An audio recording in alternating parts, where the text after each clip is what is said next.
दुर्योधन!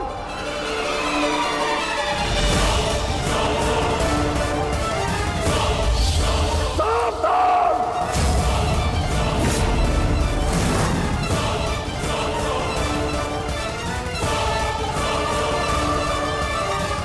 ये आप क्या कर रहे हैं आर्य? आप तो शांत रहिए। बालक नहीं है ये, जो इसके हर अपराध को बालक समझकर क्षमा कर दूं। इसे स्मरण होना चाहिए कि मैंने शस्त्र शिक्षा तात श्री भीष्म से ली है। इसने मेरी निष्ठा पर प्रश्न किया। आज जिस प्रकार के शब्दों का प्रयोग इसने किया है, इसे हस्तिनापुर से निष्कासित कर देना चाहिए। निष्कासित तो मुझे आपको कर देना चाहिए। अपनी सीमा का उल्लंघन मत कर दुर्योधन।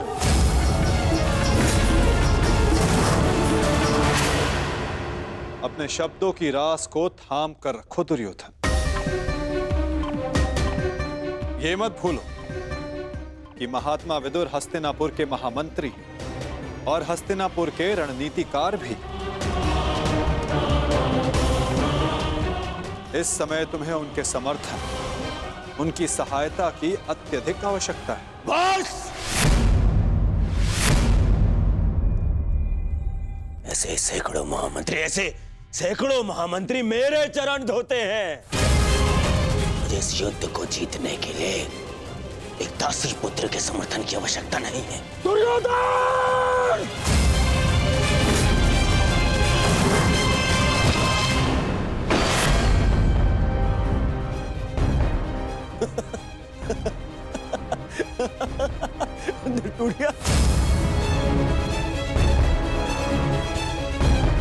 इस धनुष के साथ तुम्हारे प्रति मेरा समर्थन भी टूट गया है।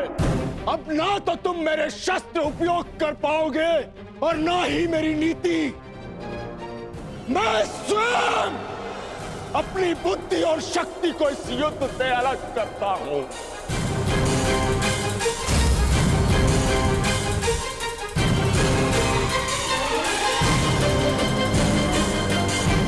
दुर्योधन, हंसना बंद करो ये हंसना। धर्मात्मा, देखिए, क्षमा कर दीजिए इसे। बच्चा है, बालक है ये। छोड़िए मामाश्री, ऐसे दोगले इंसान का हमारे साथ ना होना ही हमारे लिए श्रेयस्कर है। गंगाराज, इससे पहले कि मेरे क्रोध से मेरे विवेक का बांध टूट जाए, ले जाओ इसे यहाँ से। और ना जाओ तो क्या कर लेंगे? ईश्वर के लिए चुप हो जाओ। तुम्हें ज्ञात नहीं है तुमने कितना बड़ा अनर्थ किया है। अब चलो यहां से, चलो।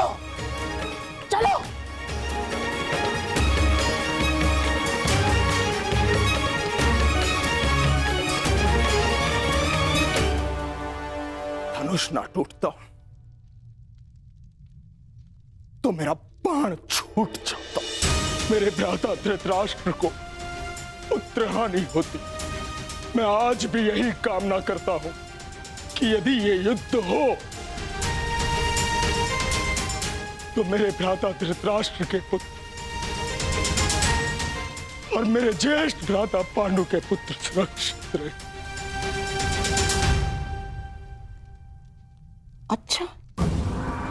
अच्छा खेल खेला आपने वासुदेव। मेरी बुद्धि तो ये सोच कर कुंड हो रही थी कि आपने दुर्योधन का आतिथ्य ठुकरा कर यहाँ भोजन करना क्यों स्वीकार किया? क्या योजना थी आपकी इसके पीछे?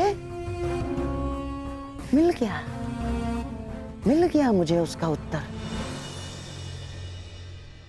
गांधार राज, मैं यहां आया, ये मेरा चुनाव था। दुर्योधन ने जो व्यवहार यहां किया वो उसका चुनाव था। और अब महात्मा विदुर इस युद्ध से अलग हुए हैं तो ये इनका चुनाव है। अपना चुनाव करने का अधिकार हर मनुष्य को है गांधार राज, और उस चयन का प्रतिफल चुका उसकी विवशता।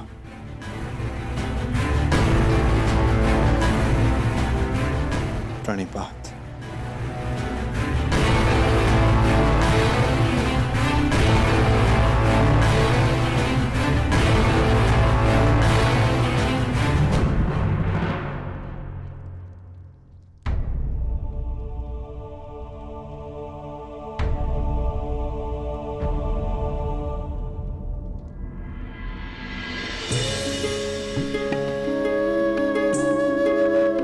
कान्हा, तुम यहाँ?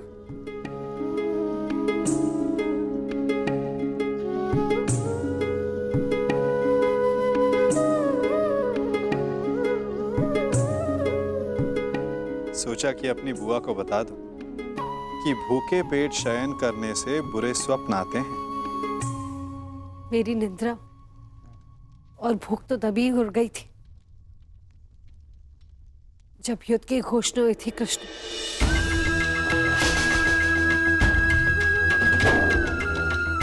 जिस माता के पुत्रों का जीवन दांव पे लगा हो, उसकी आंखों में नींद कैसे आएगी? उसके गले के नीचे से नवाला कैसे उतरेगा?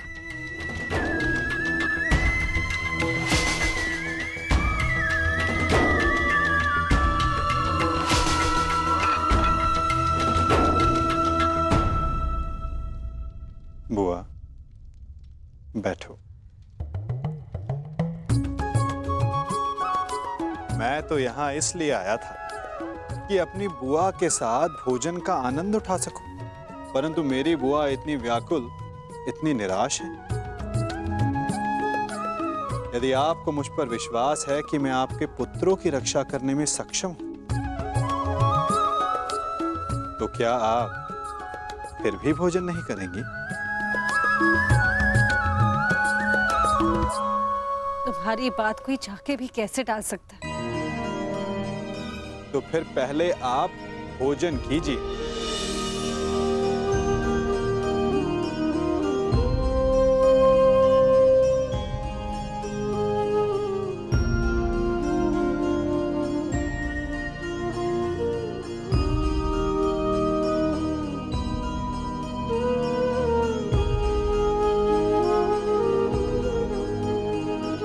यदि मेरे पुत्र यहाँ थे तो वो भी मुझे ऐसे ही भोजन करवाते।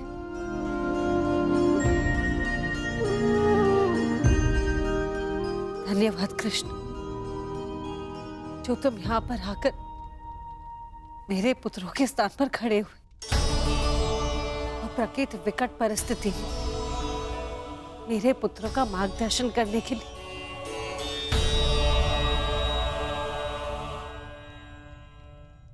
इसमें कोई संदेह नहीं बुआ कि परिस्थिति बहुत विकट है, परंतु जो इस बात को समझ सकता है उसे इस परिस्थिति को टालने की, इस युद्ध को रोकने के लिए प्रयत्न करना चाहिए। मैं भी कर रहा हूं, आप भी कीजिए।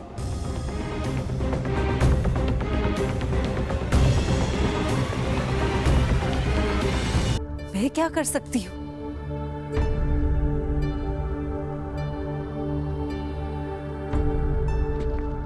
आपको स्मरण है बुआ,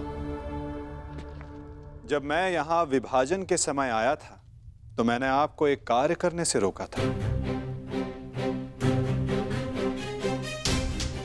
अभी उचित समय नहीं है बुआ, सत्य सम्मुख आएगा बुआ, परंतु उचित समय उचित स्थान पर।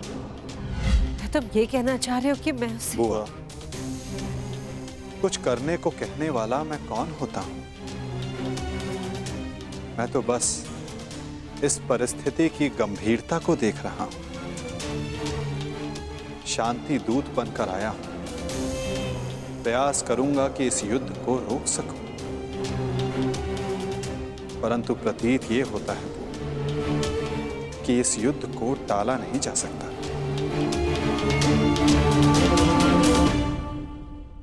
मुझे भी उसी दिन का वह है कृष्ण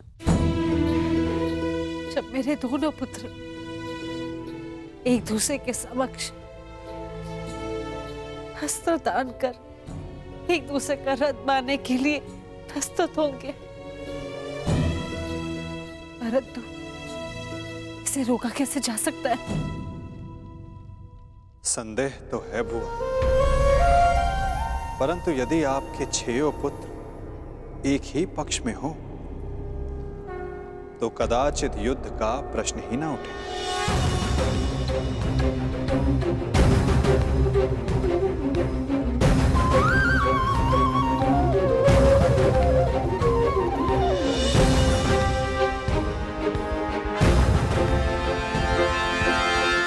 मैं वो करने जा रहा हूं जो मेरा कर्तव्य है।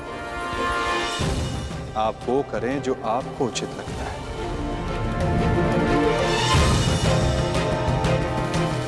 आज्ञा दें। प्रणिपात।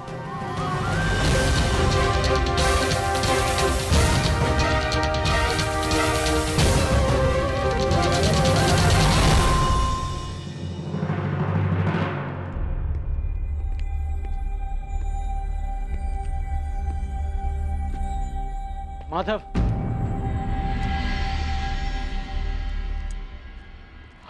मित्र,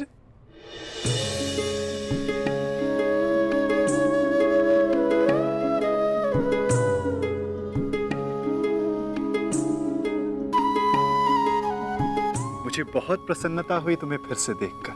कहाँ थे तुम? मेरे स्वागत के लिए नहीं आए? क्योंकि मुझे नहीं लगता कि यहाँ आपको स्वागत देने के लिए बुलाया गया है। मैं तुम्हारा तात्पर्य समझा नहीं मित्र। आप सब जानते हैं फिर भी अनजान बन रहे हैं। आप गांधार नरेश को मुझसे अधिक समझते हैं। यह स्वागत प्रारंभ है, इसके बाद अपमान होगा और हो सकता है कि कोई चाल भी रचा हो। यदि जाल होगा तो मुझे पूर्ण विश्वास है कि मेरा धनुर्धारी मित्र उस जाल को अपने बाणों से काट देगा।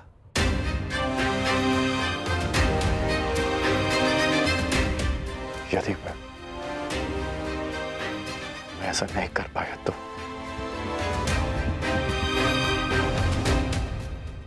तो मैं स्वयं उसका त्राण करूंगा मित्र। हाँ, आप हम सबसे भिन्न हैं, अधिक सक्षम हैं, अधिक शक्तिशाली हैं, किंतु आप भी तो मानव का ही रूप है ना, और मानव सब कुछ नहीं जानता। अन्यथा आज आप दुर्योधन की सभा में नहीं आते।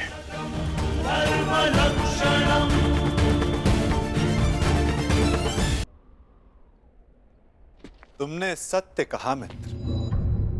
मानव सब कुछ कहाँ जानता है? जैसे कि तुम। यदि तुम भी सब कुछ जानते होते तो दुर्योधन की ओर नहीं होते मित्र।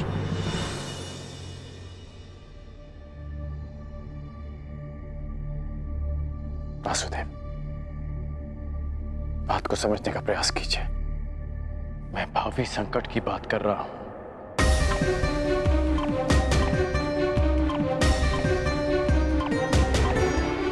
आगे मत बढ़िए, रुक जाइए वासुदेव।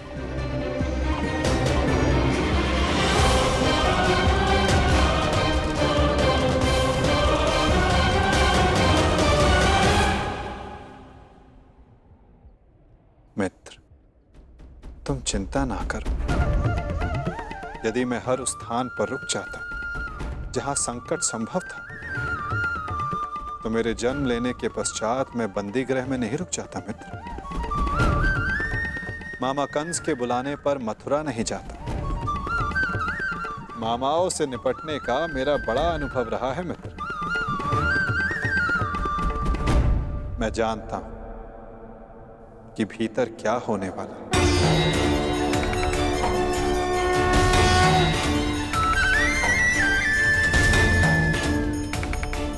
फिर भी आप जा रहे हैं?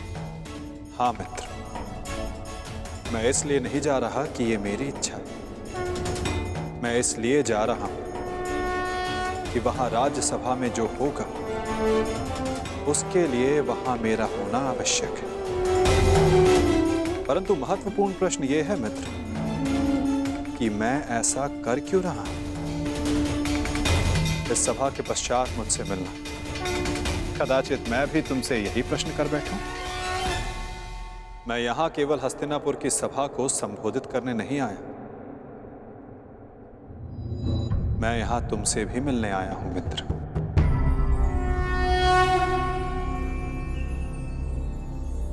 तुम सदा मुझसे यही प्रश्न करते आए हो कि मैं इस पक्ष में क्यों, मेरा मत क्या है।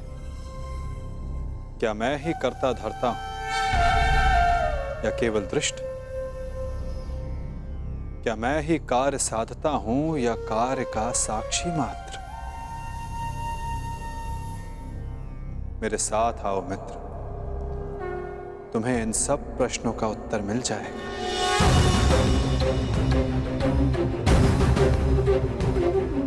मैं इस सृष्टि का साक्षी, आज तुम मेरे साक्षी बनो मित्र।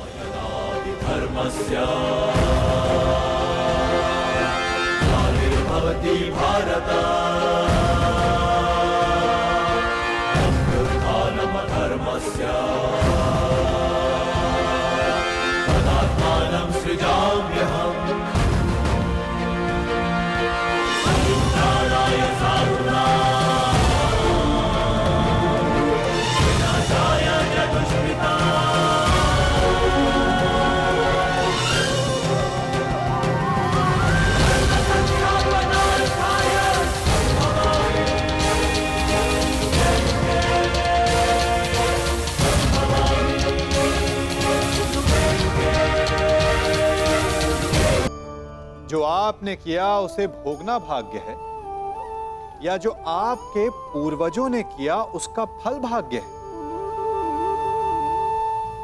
नहीं, भाग्य वही है जो आपने किया, क्योंकि हर मनुष्य को अपने कर्मों के फल भुगतने होते हैं। इसलिए यदि जीवन में कुछ भी करें तो उस पर अपनी दृष्टि अवश्य रखें,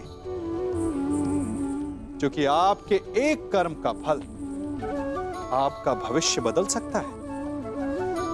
हम वही बनते हैं जो हम चुनते हैं, क्योंकि वही हमारा भाग्य बनता है। राज्यसभा में प्रस्थान से पूर्व आपने यहां इसलिए लाए ताकि आप अपने वो प्रिय पांडवों के पक्ष में इन्हें उकसा सके। शांत रहो दुर्योधन। हस्तिनापुर के महामंत्री है ये, और एक महामंत्री के समक्ष तुम इस भांति बात नहीं कर सकते। मूर्खता मत करो।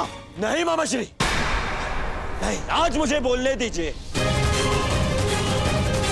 इन्होंने आज तक केवल पांडवों का साथ दिया और मेरा विरोध किया। दुर्योधन, अपनी वाणी पर संयम रखो। ये मत भूलो कि महात्मा विदुर ना केवल तुम्हारे महामंत्री हैं, परंतु तुम्हारे काका श्री भी हैं। काका श्री होते तो मेरा समर्थन करते, उन पांडवों का नहीं।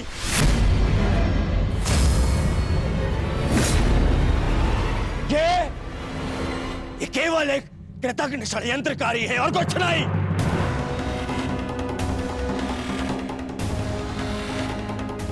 इन्होंने कभी हमारे हित की बात नहीं करी। ना ये तब चाहते थे कि मेरे पिता राजा बने, और ना ये आप चाहते हैं कि मैं सिंहासन पर बैठूं। बहुत बुरी बात है काकाश्री, हमारा अन्न खा के उन पांडवों का पक्ष लेते हैं आप। भाग्य है कि ये मेरे पिता के आधे भाई हैं, अन्यथा राजद्रोही घोषित करके इस दासी पुत्र को दंड देता मैं।